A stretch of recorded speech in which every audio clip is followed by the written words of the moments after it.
Valid comparisons be drawn between the US detention centers, which are springing up all over America, with those Nazi German concentration camps.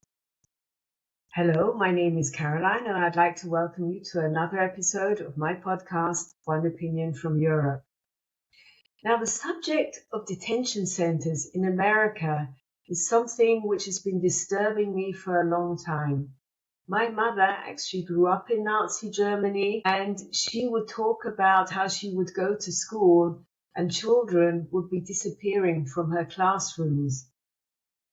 I think it was a difficult subject for her, and she always made the excuse that they didn't really know what was happening to them and that they were actually hoping that they'd managed to escape Nazi Germany.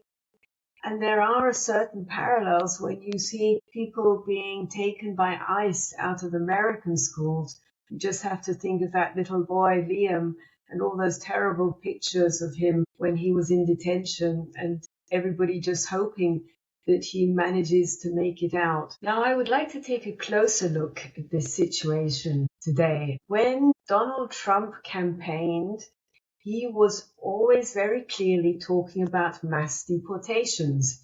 He was stating numbers of between 15 to 20 million. I'm not sure what many people thought about this, because it seems that there was a misconception. Myself and also others I saw on normal TV channels were saying this is just not possible, 15 to 20 million. These cannot be the worst of the worst. And even the logistics behind 15 to 20 million would just not be feasible. But many people thought this was great, and Donald Trump would just focus on the worst of the worst, the felons, and they would be out of America and everything would be fine. Now, of course, we know today the situation looks very different. In fact, the current statistics show that up until today, it is estimated 2.5 million immigrants have been deported, of which only 600,000 were actually deported by the state, and it is estimated that 1.9 million are due to self-deportations. But there is some controversy over this number. I remember back in 2024, just after Donald Trump had won the election, there was an article, and I think it was in the Wall Street Journal, where they actually analyzed the logistics of mass deportations, and they clearly came up with the conclusion that there were just not enough detention systems or centers to hold all of these immigrants, and also that the courts and the judge capacities available in America were not nearly adequate enough to process so many immigrants.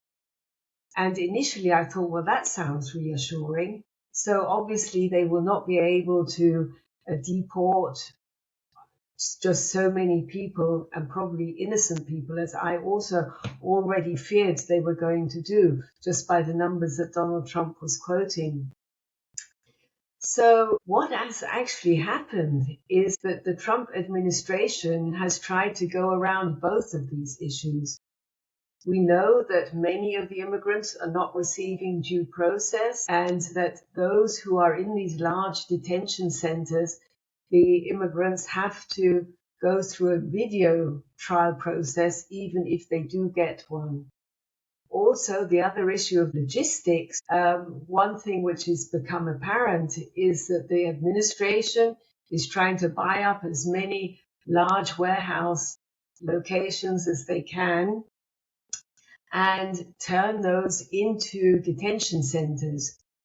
How can you detain 3,000 to 7,000 people in a warehouse?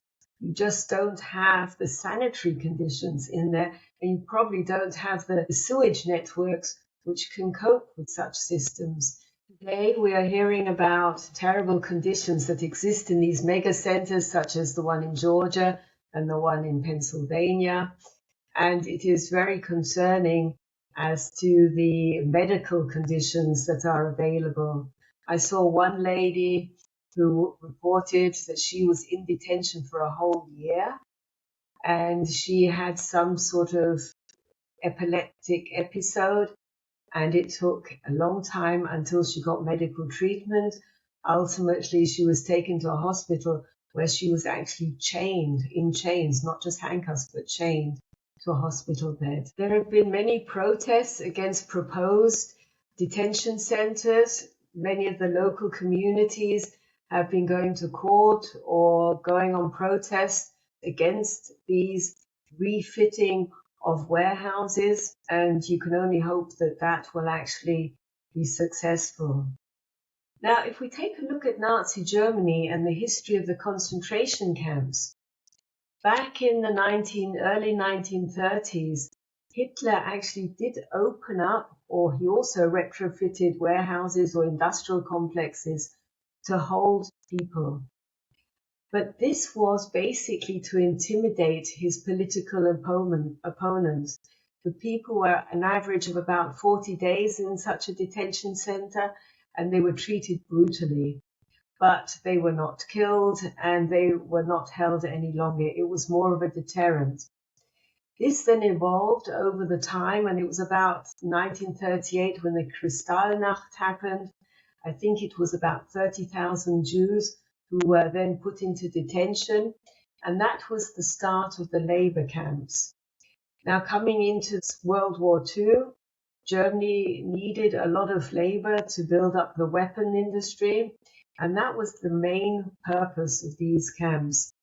And ultimately, as of about 1942, there were camps such as Treblinka or Belzec, which actually were extermination camps. Their main goal was to exterminate the undesirables. And this was unfortunately what happened. It is estimated about 7 million to 11 million people died in these concentration camps. So if we go back to the US detention centers, there are a few similarities, but luckily we are nowhere near what the ultimate goal and aim of the German Nazi concentration camps were. Now, the German Nazi camps, they were state-run. They did not belong to any private corporations.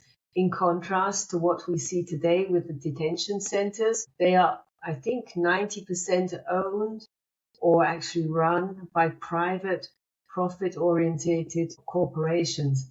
This, of course, leads on to a huge playing field for corruption. As we have seen now in the investigations going into Kristi Noem's misuse of public funds, it is estimated that huge prices have been paid for these warehouses, or at least offered for these warehouses, sometimes doubling the amount of the market value. And the question has to be raised, what is happening here? Is this part of the grift? In Nazi Germany, that was not the aim of the concentration camps. Luckily, today there is one major difference, and as I've already touched upon it, that is the number of deaths. Now, it has been recorded that up until today there have been 46 deaths in these detention centers, or at least known deaths in these detention centers, mainly due to lack of adequate medical treatment. So lack of HIV medication or cancer treatments, and these have led to deaths. Now, in the early Nazi time, with the original purpose of these concentration camps, there was also a similar situation where the medical conditions were absolutely drastic, and it is estimated that 30% of the inmates actually died. Ultimately, they converted these camps into extermination centers, and that's when the millions of people went to their deaths. Now today, the lack of judicial oversight or even governmental oversight, we've all seen the reports of how members of Congress have been denied access to these detention centers, lead probably to this humanitarian disaster of neglect. This was similar in the Nazi time. The concentration camps had drastic sanitary conditions as well. And as I say, they were also just focused on getting as much labor and as much work out of the people as possible. However, despite all of these issues, it is still possible to bring lawsuits against these detention centers and the people running them. That was not possible in Nazi Germany. It was a totalitarian regime, and so the issue of going to court and getting relief for the inmates was just a no-go. The Nazi system eventually evolved into a state-run genocide, whereas the detention centers are basically have evolved as a repatriation tool, and the conditions and the indiscrimination is trying to force immigrants to self-deport. One final controversy has been the actual name concentration camp. Whilst it is physically true that many people are being concentrated into one building, so the word concentration can be used in that sense, the word concentration camp actually conjures up the view of the mass extermination of people, and that is luckily a very big difference today. So thank you for getting this far. I hope it has been interesting for you. I look forward to putting another episode together for you soon. If you would like to leave a like or even subscribe, I would be most grateful. Also, let me have any comments or suggestions you may have. I would love to get into a dialogue with you as to whether you also fear these detention centers are going to actually evolve one day, if not further checked, into the concentration camps that my mother got to know in Nazi Germany. Thank you and bye.